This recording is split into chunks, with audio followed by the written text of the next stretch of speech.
अतिशय मनापासून आनंद आहे की जे परिश्रम भाजपच्या सर्व नेते आणि कार्यकर्त्यांनी घेतले, नांदेडच्या जनतेने आम्हाला साथ दिली.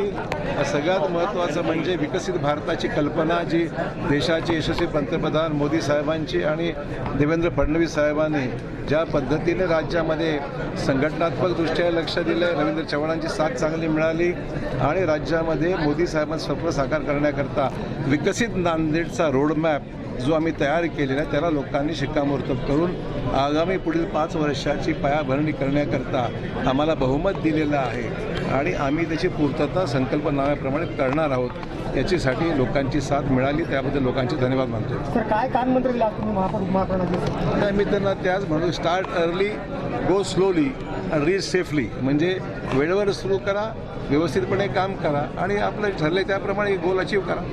सर, फॉर्म्युला काय ठरला? 2.5 वर्षात 6 वर्षाचा? नाही, असंच आम्ही ठरवलं आहे की 5 वर्षामध्ये किमान 4 महापौरांना संधी द्यावी असा प्रकारचा आमचा प्रयत्न आहे. चर्चा आम्हाला करायची आहे आमच्या कोर ग्रुपमध्ये, परंतु सर्वांना संधी द्यावी अशा प्रकारचा प्रयत्न आमचा राहणार आहे. चंद्रपूरमध्ये चमत्कार घडलेला आहे. भाजपनं ऐन वेळेला भाकरी फिरवत तिथं महापौर पद मिळवलेलं आहे. काँग्रेसला धक्का बसलेला आहे तिथे. असं आहे की काँग्रेसकडे दुर्दैवाने दिशा नाही, नेतृत्व नाही आहे आणि त्यामुळे आलेली सत्तासुद्धा हातात घालून बसलेली आहे. अशा प्रकारची परिस्थिती संपूर्ण राज्यामध्ये आहे. कुठेच महापालिकेमध्ये जिल्हा परिषदमधली सत्ता ही काँग्रेसची येत नाही असं चित्र आहे आणि त्यामुळे मला वाटतं लोकांचा कौल स्पष्ट आहे. जनमताचा कौल हा भाजपच्या बाजूने आहे. सर, हिंदी में बताइए, पहली बार महापालिकेच्या अनुषंगाने 740 कोटीचा बोजा आहे महापालिकेवर.